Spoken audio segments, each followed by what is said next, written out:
So this week, I am sitting down with the one and only Irish comedian Alison Spittle. She is one of the most distinctive and unique voices that is on the circuit at the moment.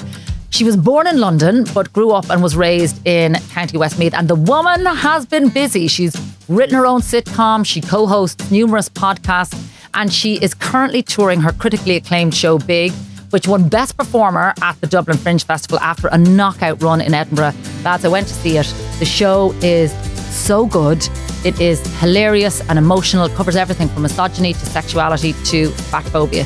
So I sat down with Alison to ask her how it's been taking it all in, what her plans are, and where she's off to next. Alison Spittle! Hello! Do you know what? It is so bloody good to have you here sitting opposite me. It's brilliant. It's been great because we've been yapping away and before they even turned the mics on. I know. Yeah, no, it's been great. It's lovely to be here. Well, are listen, we there yet? Are we there yet? Well, are we there yet? This is good. What does that mean for you? Well, it is the question that I get asked in the car most. Okay, the kids in the back of the car that drives me fucking mental. Oh my God, yeah. Because generally you're tired, long road trip, whatever. Yeah. But I just think it is a kind of a good starting point for conversations that I want to have with people, because sometimes I feel that I'm there in terms of my career, in terms of my family. Sometimes I think we're there in terms of where this government is going. Sometimes I think we are there in terms of GLP-1 medications being, you know, the kind of the answer to all prayers. All prayers. And some days I go, no, we're so far from, and you know, you look at what's happening in the world and you go, we are so far from everything. So yeah. It's like we're main characters, and like, because I'm always thinking, like, is my life the life I want all the time? Yeah. In answer to your question about your kids, why don't you get like a screen that has like Google Maps on it, so the kids can pretend they're on a long haul flight, but they're just going to school and they can just see where they're going? I love that. Because it would detract from having to play Bruno Mars, APT.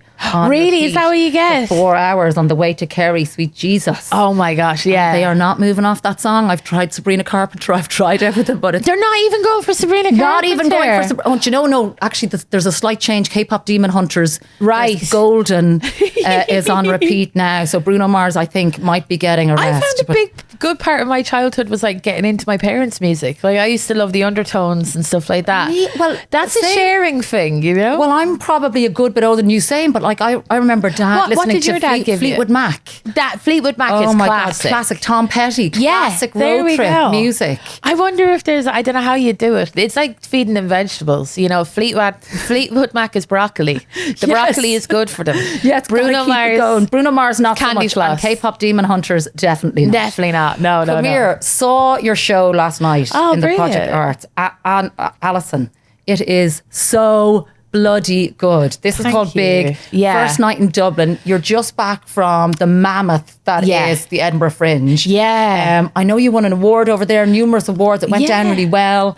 Like, are you there for a full month? Is that how Edinburgh works? There for a full month. It's so intense doing Edinburgh. You're there doing it every day, and it's very high pressured. Yeah. Because you either have someone in reviewing it or you have a judge coming in to judge the show. And like, I've done the Fringe a few times, and I think maybe 10 years ago was my first Fringe. I always say everything is 10 years ago. Could be 14. But I'm always going to say it's 10. Once it gets over 10, it's 10. But like my first Fringe was desperate. Like I had a documentary crew following me from Ireland, and the documentary finished with me crying because I was just, I was cancelling every second gig because no one was turning up.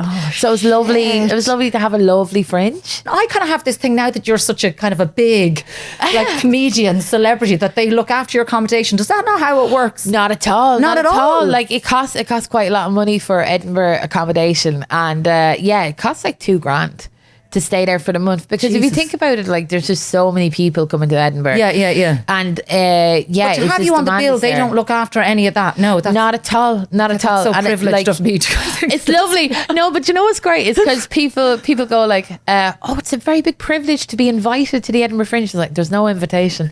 You have to pay for everything yourself, and you do it, and you just have to invest in yourself. Yeah, like that. I mean, that's the same with like every bit of like, you know, like for me, it's funny where you go like, you're a celebrity and stuff, and it's like, I can't afford to get a mortgage. Do you know, like that's just the way it is. Yeah. It's just like, and I'm not saying it in like a sad way or anything like that. It's just the way the reality is. Like most people of my generation that like maybe like there's loads of people with like way more Instagram followers than me or whatever. Yeah. They're in the same position. They're paying quite a lot of rent to live in Dublin or live in London. Yeah. And then they're hoping that like Diageo will come and sponsor them for a couple of grand and that'll go towards a deposit or something. Mad. And you're living in London now, aren't you? You've been there for a long time? Long time, about 5 years now. I spent lockdown there. Terrible. Really? I was living in Camden because I was in a flat with 6 other people. Oh, sweet One Jesus. of them didn't believe that COVID existed, so that was great crack.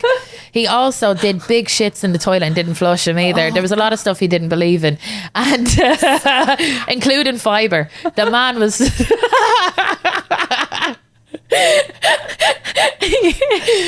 for 2 years. Yeah, he didn't believe in big pharma or big fibre. He did not. The man, and you know when you hate someone and you can see their shits and you're judging them from both, you're just like, this man isn't even looking after himself. Yeah. Oh my God. So let's talk about the show. It's called Big. It's called Big. That wasn't the original name. Original name was Fat Bitch. I wanted to call it Fat Bitch because, which I think is a better name. Way better name. But like this is the thing: if I called it Fat Bitch, we wouldn't be able to advertise it on Instagram because the algorithms wouldn't allow you to advertise it, even though people can go in my DMs and call me a fat bitch and that's freedom of speech. But like me using the name for my show, it wouldn't have been commercially viable, even though it's a way better name. Well, it's a way better name. I would agree with you in terms of, stopping people in their tracks going, definitely. Huh? I had a manicure at the fringe and I had fat bitch written across my fingers. Oh, and the woman who did it, she kept thinking she misheard me because there was a language barrier and I was like, no, I want FATBITCH. And she the first woman wouldn't do it for me, so I had to go to another woman. Oh my God. I know. But so tell us about the show, because when I was sitting there last night, I knew it was going to be funny because it's you. Yeah. I knew that you'd been on your weight loss journey. I'd heard you on Brendan and I'd heard various interviews that you'd done. Yeah. I didn't expect to go on the emotional roller coaster that I did. Yeah. And that you did, I felt as well. It's so fucking good. And I mean, I'm still kind of thinking about it for so many different aspects of it, because I was laughing with you. At one stage, I wanted to get up and hug you. At another stage, I was kind of feeling awkward because you mentioned TV shows. And of course, I did Operation Transformation for years. And I was like, oh God. And then I thought you were going to get upset. And then I was like, oh my God. And it's so raw. It is. Last night was really raw because I think there's a different vibe of doing it at home in Dublin. And there's this In what way? Well, because there's more people that I know. Like my in-laws were in yesterday and I'm ragging on my boyfriend. You know what I mean? So there's all that type of thing. And there's also like this aspect of it's easier to talk about Ireland when you're not living in Ireland. Yeah. It's the same way, like it's easier. So I never had observations about being fat before I tried to lose weight. And then I had all these feelings and all these observations about it because I knew, like, if you told me, oh, go see this show, it's about this woman who's gone on GLP-1, it's about losing weight. You told me last year to watch that show. I would rather shit in my hands and clap than watch that show. It would not be a show I would want to watch because I wasn't open to it. And like, as in why? Because you weren't open to the whole GLP-1 world? I wasn't open to lose. I never watched an episode of Operation Transformation. Okay. And not in a like, I just was like, that isn't for me. Oh, I'm glad. I thought you were totally having a go at me last night. No, I'm only joking. I'm only joking. But it's not like, but I did do like RT Radio 1 had like a launch special for Operation Transformation. I did that. No bother. Like I did comedy, that was years ago. So it's like, it's not like, it's so funny. I was never angry at like diet culture or anything like that at the time because I didn't want to be like, it was like when people are into feng shui, I'm like, I know nothing about there's nothing I want to, it's not for me. Yeah. But like in regards to like like I've watched the documentary on like The Biggest Loser and stuff like that. Yeah. And it's interesting, like, and I've always felt this way about being fat and in the media. Like, so I would go on the Late Late Show, and it'd be like a really lovely achievement. Like I'd get my mammy in the audience, and it's a lovely day to bring them up to RTE, and it's fun. Do you know what I mean? It's lovely. And a once in a lifetime kind of. Exactly. Once in a really lifetime experience. You're like, that's Jimmy Nesbitt. You know, like that type of thing. Or Olivia Newton-John was there once, and my uncle was running around RTE looking for her, and I'm like, please, well, never come back in here again. You know? And he also met an astronaut, and he was like, are aliens real? It was all like, that's my family. And like, it's lovely, but I'd know to not go on Instagram after, because I would get like messages of people that were really angry at me for like going on telly whilst being fat. So it was this interesting thing of like, I think maybe this past year I have thought about stuff loads, and it's just because of I think my whole personality is different just by virtue of like the health scare that I had. Okay, so bring us back, because you went on Mounjaro. You're on Mounjaro now. I'm on Mounjaro now. And that was because you had a very serious thing happen to you, which put you in hospital. Yeah, so I had a thing called cellulitis, which I think like is an infection of your skin, and it turned into septicemia. So at that stage, they weren't able to. Basically, I'd spent like a week in hospital, and I didn't know. Like, I was just like, my organs were shutting down and stuff like that. They were like really afraid. Jesus. And I know.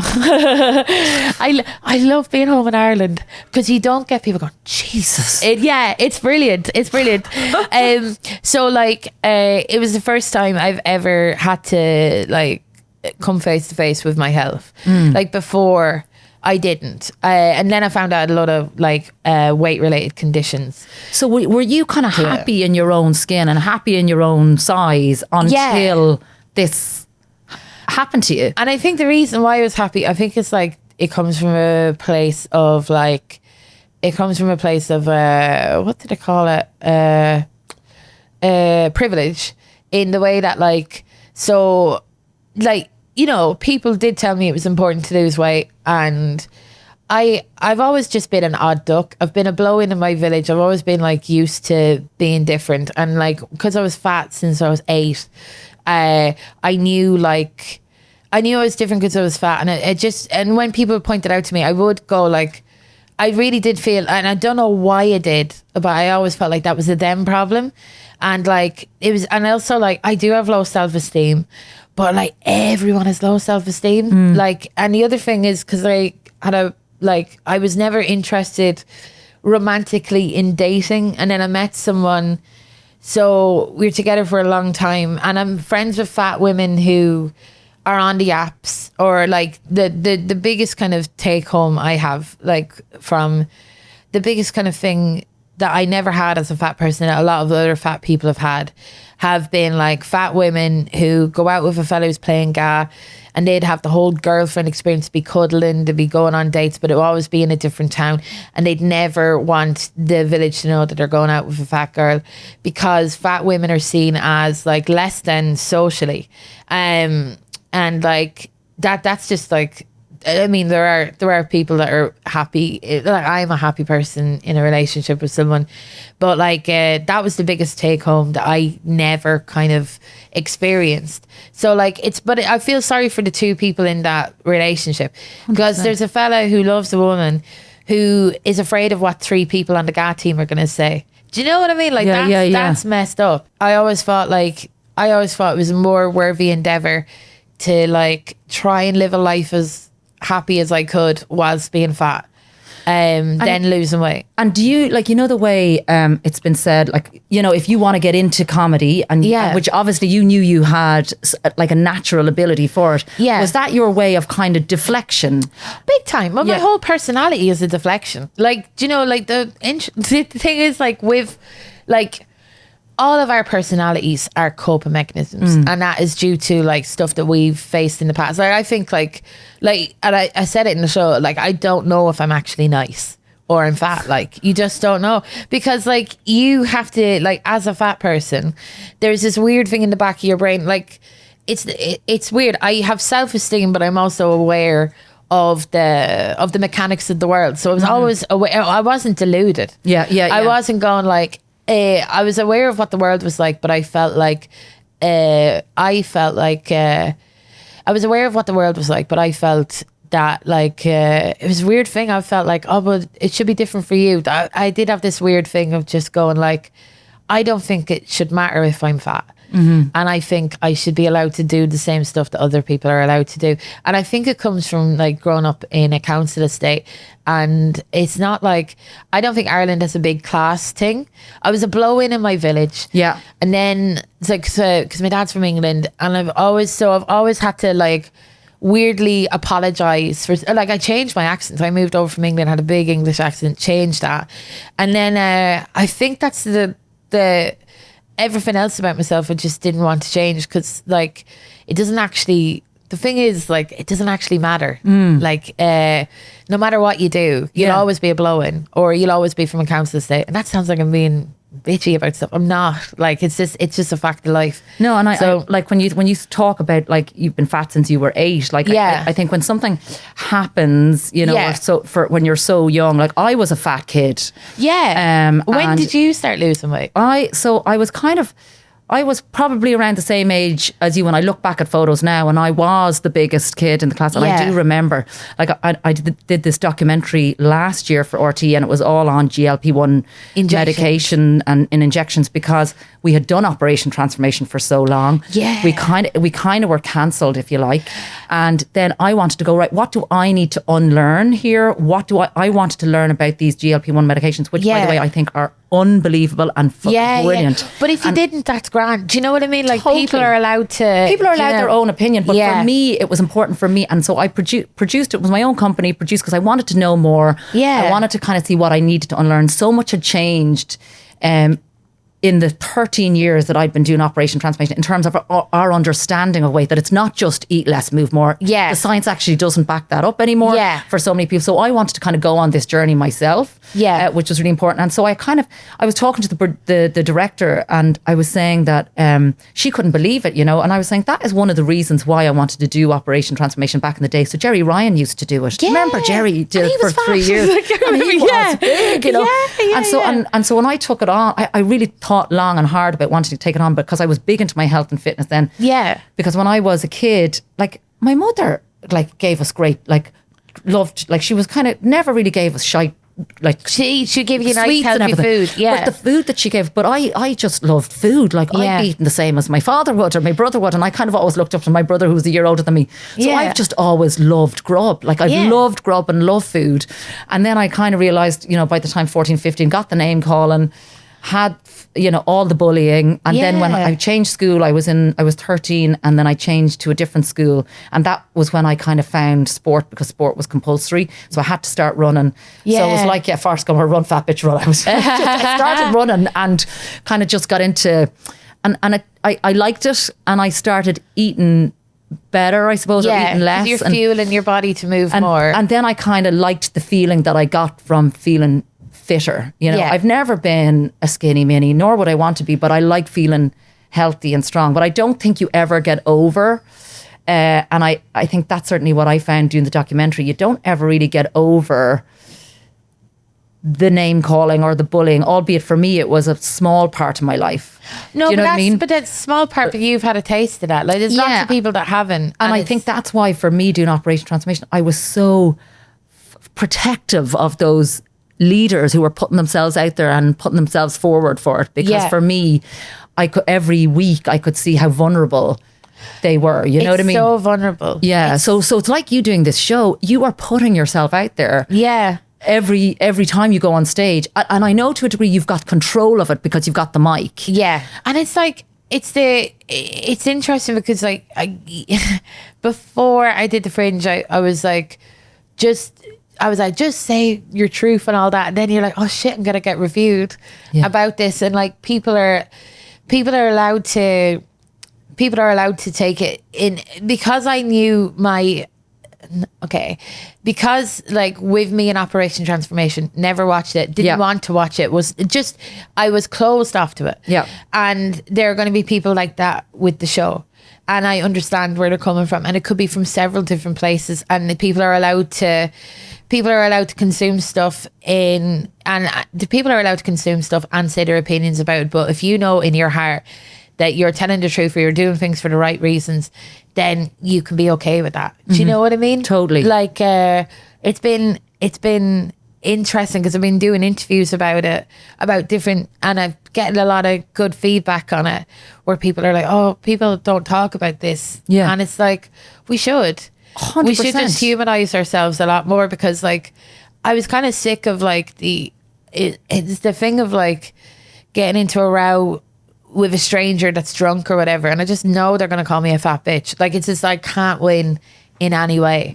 So I'd rather, like, there's a part of me, like, there was these lads years ago, I was getting the dart, they put chewing gum in my hair and they would call me a fat bitch, and they're like teenagers, and they'll never know the effect that they've had on my whole life. It's not even my day, because I still think about them. Yeah. But to them, that's like a laugh, and they just thought it was a bit of a laugh. Or yeah, but that like that stopped for me. But I feel that, like, even the stories and the kind of the jokes and the show for you, you've lived a large part of your life with people shitting on you for that, you know. And I think that is like, that can't but affect you and hurt you. And it affects like every decision I make. It's so weird. Like, it's also like why I wanted to do the show.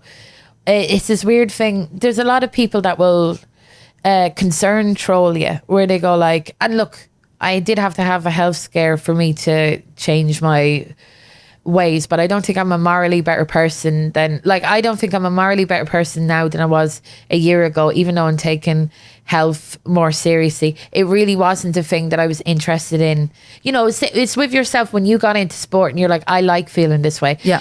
I didn't have that until this year. Okay. So like, but I don't think like, I just really want people who have ever called me a fat bitch or messaged me after going on the 6 o'clock show and saying, I think you really need to change your like, they're not responsible in any way for making my life better.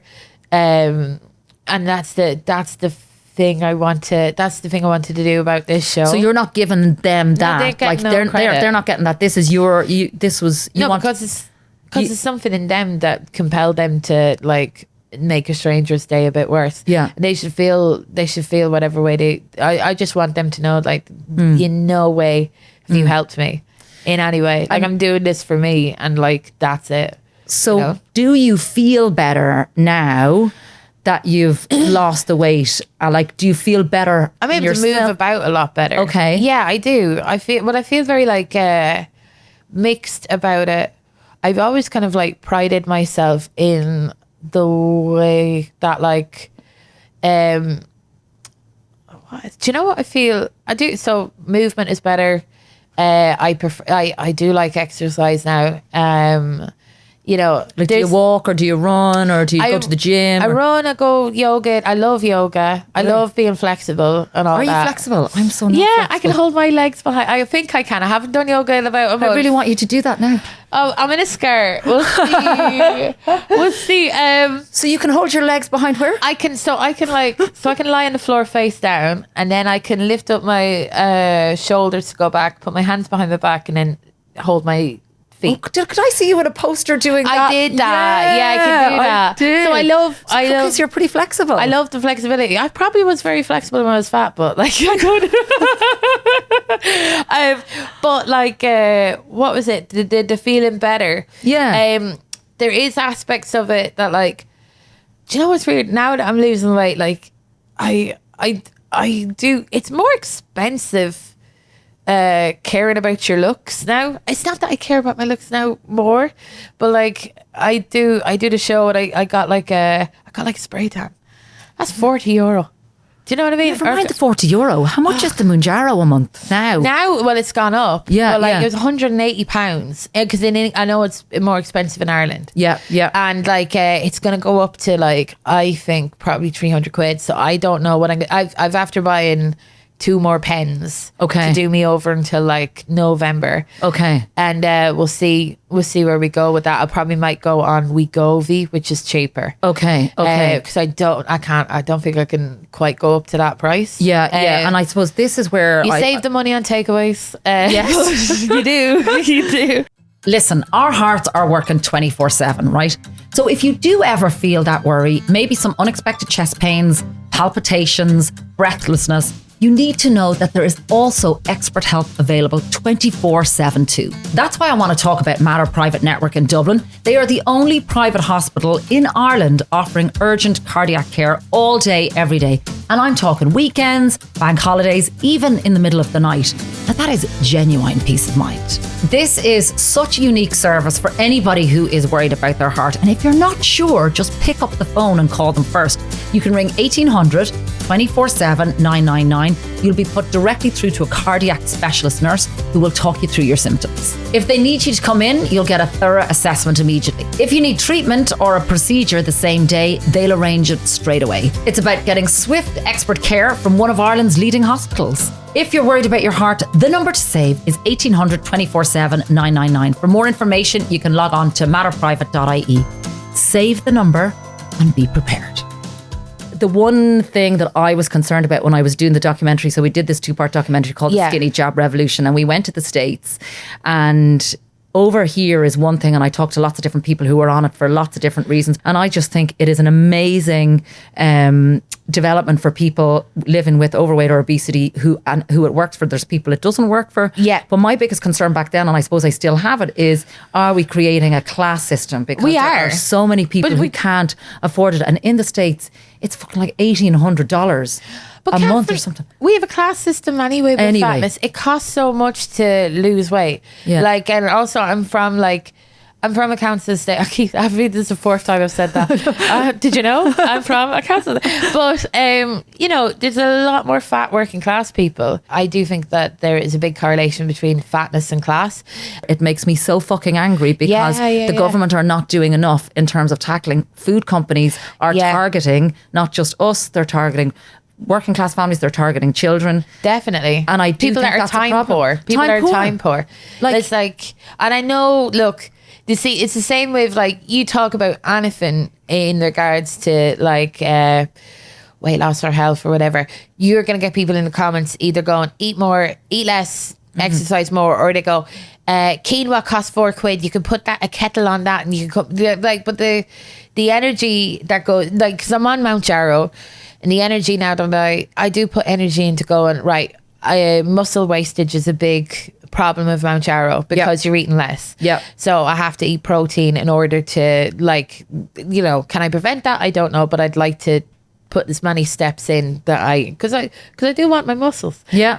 So if you're going to do it right and follow the guidelines from the doctors and the, what they're all saying. Exactly. Because there's a part of me with this, like, say it in the show, but, like, people believe that, like, Mount Jarrow is an easy out, and my anger at, like, the concept of an easy out is, like, why shouldn't it be easy for fat people? Like, what do you want from fat people? Like people want fat people to, there is a disgust at the existence of a fat person, and they want you to flagellate yourself in order to apologize for being fat. And, like, a big thing about what I liked about being fat was that, like, I was out of the male gaze. Like, it wasn't a competition. It wasn't like I didn't give a shit if a man found me attractive or not, because I wasn't trying to be attractive to men. And, like, I think there's an anger that this is not all men in any way. This is a very small minority of them, but there is an anger from a certain type of man where if you're a woman and you are not trying to be attractive to them, it makes them short circuit and stuff.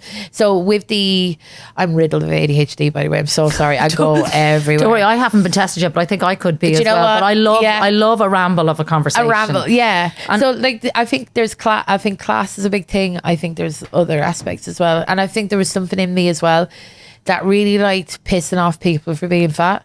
Because I felt like it shouldn't matter. And I felt like if you were angry over it, well, then you're a bit weird. That's on you. Yeah. Yeah. And like, yeah. And so also I had an eating disorder. So there's all of this too. We can qualify. Yeah. Can we talk about that? Because I thought that was interesting when you said in the show that you had a food addiction. Yeah. I have a non-profitable eating disorder. Do you know what I mean? I should have got the other one. I'd have no problem. Do you know what I mean? I'm so like, after doing the show for the last 2 years, I'm so kind of like, do I laugh? Do I not laugh? I know you're like, yeah. But yeah. So talk to me. So talk to me about food addiction, because what I learned, right? Yeah. I said I still love my grub. I wake up in the morning, right, and I think about what I'm having for breakfast. Then I have breakfast and I think about what I'm having for snack. Then I think about lunch. Then I'm thinking about what I'm having for the kids, right? But what was explained to me from all of the different people that I spoke to who have this food noise, that it's an insidious kind of negative, all-consuming thought pattern that happens all day, every day. Yeah. So whereas I kind of think of it in a kind of, I think about it all the time, but I think of it in a really positive way. Yeah. That's the difference. Yeah. In terms of food noise. Food addiction is different. So like, try and kind of talk us through that. I didn't realise, like, so when I came out of hospital, and I was so scared about going back to hospital again with cellulitis, because the thing about cellulitis is, I didn't get cellulitis because I'm fat, but a risk factor of getting cellulitis again is either having cellulitis before or being overweight. There are other risk factors as well, but those are the ones that popped out to me. Okay. And like, I was so scared about going to hospital. I was walking around for 2 months with like 2 massive open wounds in front of my leg. I was on a crutch. I just like it depleted all of my savings, not being able to work for all that time. It really was very important to me not to go to hospital again. And can I ask you how your family were? Yeah. Like, were they terrified for you in hospital, and your partner, your boyfriend? Like, yeah. I mean, they were all very scared. Because you were very close to dying. Yeah. And I think like, the thing is, like, I always shut down. I think that is because a lot of my family are fat themselves. Okay. Like, I feel that they felt that they couldn't talk to me about it, because I'd be like, sure, you're doing it too. Do you know what I mean? And and we're all self-soothers. It comes from like, I think there's a thing of like, there's so many different reasons why people are fat. Yeah. And but I can look back at mine and I go, nature, nurture, you know, also like coping mechanisms. Like, there was a thing of like, if you had a bad day, you'd have a Chinese. If you had a good day, you'd have a Chinese. Yeah. And when you get your Chinese, because I don't have that much money, you'd go for the meals for one. You'd get the deal. You get the spring rolls. You get the free prawn crackers. You'd get as much as you could. All value for money. All value for money. And breakfast the next day. You're sorted. Yeah. Nothing better than it the next day. Oh, it was. Oh God, I used to use prawn crackers as like a fork. I used to love it. But like, yeah, that's what they're for. They're utilities. But like, my family had a conversation with me. It was like an intervention where they said like, we're really worried for your health, and I'm not mad at them, because I was close to dying. So what else are you going to do? But you have to have that conversation with someone. And like, was kind of lucky because I came to that conclusion, you know, maybe a day or two before they came in and chatted to me. And it took them you know, it was a strange conversation to have. And also they knew as well, like, you know, because I'd come home to them when I was a kid and being bullied for being fat or whatever. And like, or I'd come home to them and go, I have to switch off Instagram because I went on the 6 o'clock show, you know. So they were aware, like, that I was getting shit for being fat. And they'd be like, well, you could lose weight. And I'd be like, no, fuck them. Like, you know, it became so it was a retaliation then, a defensive mechanism then to big time. Yeah. So they'd hurt you, but you don't want to change because that's letting them win. Yeah. And also you are happy. Yeah. In your own set. You were happy where you are, but like, it's a constant. And I never believed in like, you know, so there's loads of different, there's fat positivity and all that. And like, I don't think it should be positive that you're fat. I think it should just be neutral.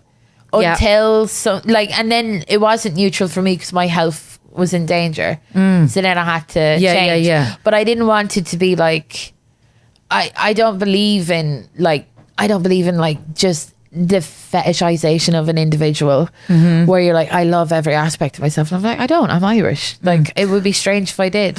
It would be like, that's a miracle. Well, funny, I had that conversation with Louise McSharry actually, and she was kind of trying to explain, like, because we were talking about body positivity and the body positivity movement, and what does this whole GLP-1 movement mean to that, you know, and where did she see herself? And she was kind of more explaining body neutrality to me as well.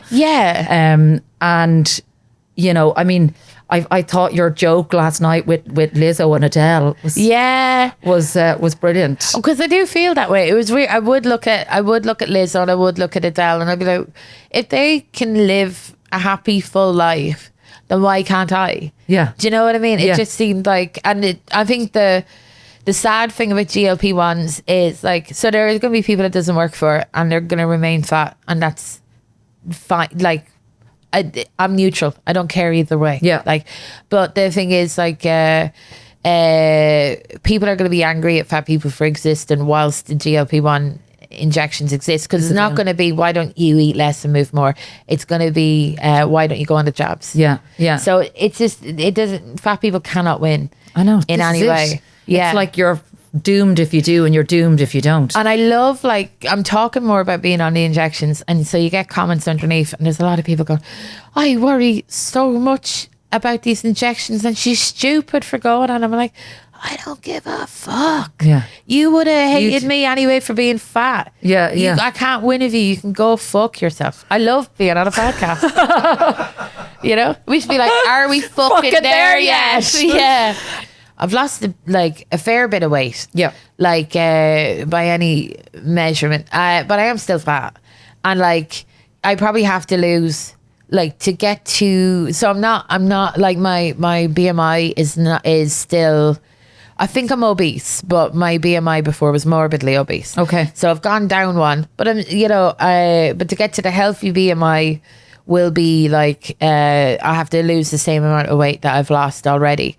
And like, I don't know if people have been going to me like, when are you going to stop? And I'm like, I actually don't know when I'm going to stop.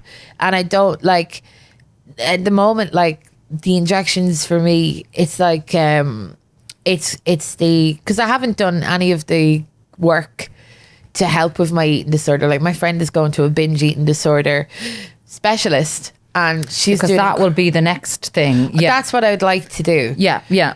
But like, the injections are like, they've gotten rid of the food noise, but like, I do realize that essentially I do need to fix the actual seeds of the problem. Yeah. Which is like dealing with trauma. And the way that I've dealt with trauma in the past has been like just eating. And before, I was so deluded in the way that, like, I was just like, well, I like food, and if I eat what I want, then I have control over this. And when people tell me not to eat, then I'm like, no, I'm the master of my own destiny here, and I don't want to be thinner to be on TV. I don't want to be thinner to get a boyfriend. And if I'm called a fat bitch on the train, well, like, that's horrible, but those people are horrible anyway. And then now that I am losing weight, it's like this thing of like, I don't know what I'm actually, I was losing weight to not be like, to get rid of my pre-diabetes, to not be sick. Yeah, I'm not sick anymore.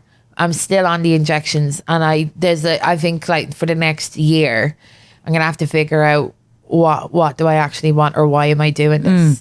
You know? And a lot of people that I've talked to on the meds, like, because the hit and the dopamine that food used to give them, it's gone, and in other aspects of their life as well, whether it's like sex or you know, and I think that's why it's kind of good for people who have gambling. There's kind of new research and studying that people who have gambling issues, when they take this medication, it kind of, whatever it works with the brain, and apparently like ADHD, so like, I'm riddled with ADHD, and the dopamine fixes that I'm getting is like gone. And like, I think I am going to try and get medication to sort out my ADHD, because I want to write a book, and I need to sort myself out. And actually, but the dopamine that you get on stage must be phenomenal. Like, that's your dopamine. That's is it big time? A massive addiction. Like, the dopamine that I got from my first ever time on stage, was like, I've taken yolks, and the dopamine that I've got off doing my first ever stand-up gig was better than being at Electric Picnic, like genuinely. So like it's so funny, like I just remembered I was on a podcast and I was like, I've taken yolk, but like the dopamine addiction thing is like a big thing, and my addictive personality, because I was addicted to food, I'm not addicted to alcohol. The reason why I'm not addicted to alcohol is because the hangovers were so bad after drinking that I just wouldn't drink. And then like and because the things that I like that give me joy are food or yolks, you cannot take a lot of yolks. You can only do 2 of them a year. You need your certain. So like I've always known I'm an addict, but like because the stuff that I was addicted to are somewhat socially acceptable. I mean, it's not socially acceptable to be fat, but like I could have maybe been addicted to alcohol if it was different, but I found food first. And that was my thing. There's a personal responsibility for us not to be mentally ill. There's like, look after yourself. But then we hold a device that's showing us a genocide every day. Totally. And it's like, how are we... So it's so... What interests me so much is that we're obsessed with personal responsibility, but we are living in a world where if you're to be personally responsible for your own well-being, it's impossible. It's impossible to do that because we live in a world that's so fucked. Totally. So I couldn't agree with you more. And as a mother and as a parent of 2 young girls, and I see like it's a fight, in terms of phones, screens, food. I feel like I'm in a fight all the time, if your child is getting cyberbullied, you go, put the phone away. And it's like, well, can we deal with the companies that allow this, and also the children that are doing this? Like why it's the same with like, I remember I wrote an article years ago, about 10 years ago, and it was just about like street harassment, and I wasn't even saying it's good to be fat or anything. It was a very neutral thing about myself. It was just going, oh, it's interesting, we talk about street harassment where people get catcalled, but I actually get called a fat bitch a lot, and I think this is interesting. And it kind of went like Irish viral. So I went on the radio, went on Joe Duffy, and he was like, how does it make that's as viral as it gets, wasn't it? That's as viral as it gets. I remember it's like, I was talking about being called a fat bitch. He was like, how does that make you feel? I was like, not great, Joe, not great. But there was a whole, so I was like interested in the feedback I was getting. It was the first ever time like that, like I was going on the radio properly and everything, and like I went on this Reddit conversation about me, and it was a lot of conversations of people going, well, she should just lose weight, and it's like, should I, or should the young lads cop on to themselves? We are so invested in people looking after their own mental health because there's no other solutions to it. Because it would require us looking at our own behavior or investment financially, or community. We're not community minded at all. We're so individualistic. And same with the GLP-1 injections. It's like it's an individual choice to do it, and I pay the money to do it. Like I'm fully complicit in it. I thought this was interesting when you said people treat you much better now that you've lost weight. It feels and like it shouldn't surprise me, but I'm just kind of, I want to just explore that a bit. Yeah, I feel like is this across the board? Yeah, and to get me to name examples would be hard. Do you know what I mean? It's just a general kind of like, I get a lot less crap on the street and stuff. And also like there is this weird thing, because I do comedy, maybe I haven't seen someone for a couple of months, there is this kind of like face that people put on where they go and then they have to, because they remember the politically correct thing is to not celebrate someone who's lost weight. Right. It's like, you would never, if I put on 3 stone, no one's going to do the face of like, wow, you look so different. You know what I mean? Yeah, it's not the same. And like I've been working on this show for about a year. When I started taking the GLP-1 injections is my first ever preview of the show. And I remember saying in the show, like, I really hope my life doesn't get better because of this. And it was a weird thing that you shouldn't not hope for your life to get better. But I think I've been in such a weird war, an imaginary war between it's not that imaginary, because you can look at my inbox, or you can look at like my interactions with people. So like I don't want to pretend that it's not real. But the small interactions that you have then just overtake your whole brain, and you almost go into this weird, where you have shower rows with someone that you're arguing with, you're like, feck you, you're wrong, or whatever. I do all the time. This is you in the shower. Yeah, I'm there with the original source mint, just tingling all over, and then angry on the inside, like just. But it is the place where it brings up your best ideas, your biggest anger. I'm like Father Ted, and now on to liars. I'm like that in the shower. But like there is this weird kind of like, you have these imaginary rows with the concept of people, even people like I don't like are being nicer to me, and I'm like, we don't like each other, why are you being nicer to me now that I've lost weight? That's so fucking annoying. I know, it is so annoying. It's like, come on, like so people are being nicer to me. Can I name the ways in which they are? Probably not. I don't know. I got a lot of compliments for losing weight. But now I've done a lot of interviews about that. Yeah. And now people are doing it less. And that's fair. Only people from Westmeath, they haven't heard the interviews yet. They're great. It's lovely.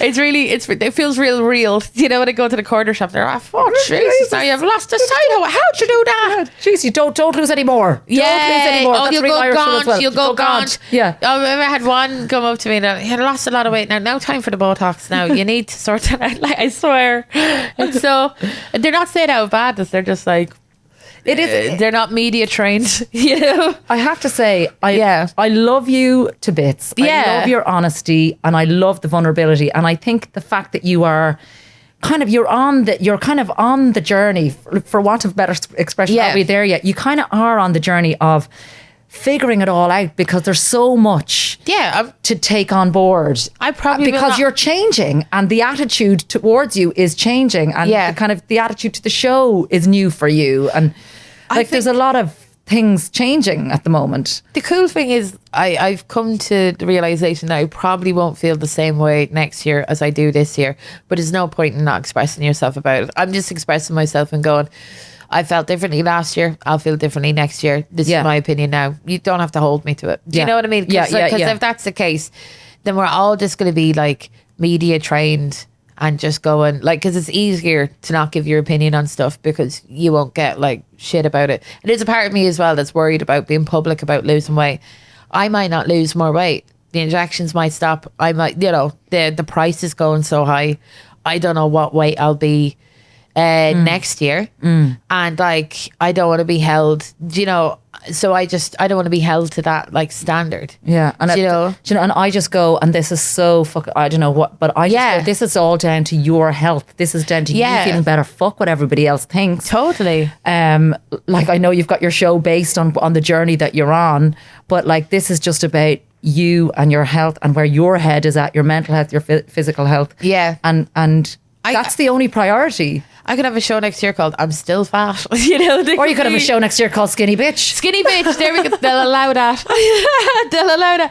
But yeah, like it's just a way of like it's been interesting because I'm being rewarded for something that I never had any ambition to do. Like I did not dream of. I didn't go to the biggest thing was, and a lot of my fat friends were, I'll go on holiday when I lose weight. I'll get married when I lose weight. I'll do this when I lose weight. And it's just like, I just feel, it's actually nearly making me cry.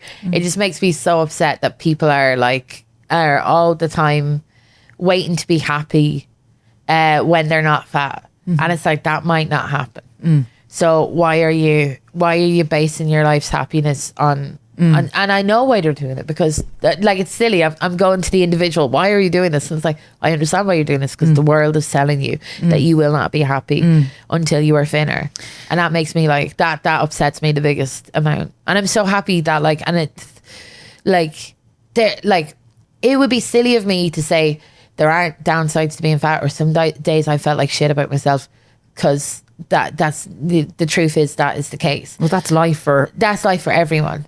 And I did feel this pressure on myself of like, where people would go to me like, oh, it's great getting representation like that, and I felt a pressure then to be the happiest fat person. Or be a public fat person is like, and it's the same when Adele lost weight. I did feel like it was a big betrayal, and that's fucked up, because Adele should be allowed to live her life whatever way she wants, and it's none of my business. Yeah. The podcast is called Are We There Yet? And on this journey that we call life, and where you're at the moment, where do you think you are? If you're on a road trip, are you kind of barreling down the motorway at 120 miles an hour? Are you pulled in having a ride? Are you pulled in and having, a snack box? Are you listening to music? Like, where are you in my life? It's interesting. I think like financially, not where I want to be. Not in So you're in a Nissan Micra first and foremost. I'm in a Nissan Micra, babes. I'm walking. I need to get into car market altogether. But like, there are so many aspects of my life that I know I'm not there yet. But the place where I'm at is like I have a strong sense of self. And I've always had that. And so, I'm not the same person I was last year. I don't have the same priorities I did last year. But like, I feel content in a lot of ways that people don't feel content. And that's fine. And people feel content in a lot of ways that I don't feel content. Like, would I like a house? Yes. Mm-hmm. Would I like to know whether I want kids or not? Yes. Mm-hmm. All that type of thing. Would I like to be on Live at the Apollo and Taskmaster? Yes. I'd kick a child. Would you like your very feminist partner to ask you to marry? Oh, well, we'll see. Where's the camera? He teched my whole show for Edinburgh, so I was doing all the jokes about him in front of him. Oh, I mean, it was a cry for help. It was a cry for help. Yeah. So that, I think I'm there in some aspects and not there in others, but the other things are sortable. I think, Alison Spittle, it has been. I've loved this chat. It's been great fun. I've really enjoyed it. I think you're deadly. I think everybody should go see the show, because you're going on a massive tour. Then after this, you're all over. I am all every over by road, every by road and high road in Ireland. Can you believe I'm going to Listowel? There you go. And found out today that's in Kerry. I'm going to be in Galway. I think it's like I'm in Galway. Go look at my Instagram. I'm in Galway, Limerick, Cork. We sold out Cork already, doing another Cork day. And I'm going to be in Vicar Street on April 11th. And I'm so excited about that. Because you've already sold that out. I've sold out the Dublin Fringe, and I've done two Vicar Streets before. And I didn't know if I'd ever come back to Vicar Street, because I'd moved from Ireland. And like, when you move, and like I used to be on TV a lot, like, you leave Ireland and you're like, okay, I'm not going to sell as many tickets as I did living here. That's okay. And then you see people that you've done gigs with, and they're like killing it, and they're doing multiple Vicar Streets. And there was an aspect of me that was like, oh shit, like, and I didn't know whether I'd go back to Vicar Street, but because of this year, I think because I've been a bit more honest about stuff, and I'm doing a show that I really want to do. It's funny, like, I think I would have been happy doing this show anywhere, but to do it in Vicar Street is like, I'm just so it's got to be special. I think so. Yeah. I really do think so. You deserve it all. You deserve it all. It has been such a pleasure. Thanks for stopping by today. Thank you so much, Kathryn. It was so lovely chatting. Oh. Yeah. Listen, our hearts are working 24/7, right? So if you do ever feel that worry, maybe some unexpected chest pains, palpitations, breathlessness, you need to know that there is also expert help available 24/7 too. That's why I want to talk about Matter Private Network in Dublin. They are the only private hospital in Ireland offering urgent cardiac care all day, every day. And I'm talking weekends, bank holidays, even in the middle of the night. Now that is genuine peace of mind. This is such a unique service for anybody who is worried about their heart. And if you're not sure, just pick up the phone and call them first. You can ring 1800 24/7 999. You'll be put directly through to a cardiac specialist nurse who will talk you through your symptoms. If they need you to come in, you'll get a thorough assessment immediately. If you need treatment or a procedure the same day, they'll arrange it straight away. It's about getting swift, expert care from one of Ireland's leading hospitals. If you're worried about your heart, the number to save is 1800 24/7 999. For more information, you can log on to matterprivate.ie. save the number and be prepared. You've been listening to Are We There Yet? Hosted by me, Kathryn Thomas. Visual design and video edit by Stephen King O'Farrell and Connor Daly. Music courtesy of Audio Network. Series producer Paul McGregor. Executive producer Sasha Hamrogue. New episodes of Are We There Yet? Are released every Thursday morning wherever you get your podcasts, and you can also watch this episode along on YouTube. Are We There Yet? With Kathryn Thomas is an Onic original.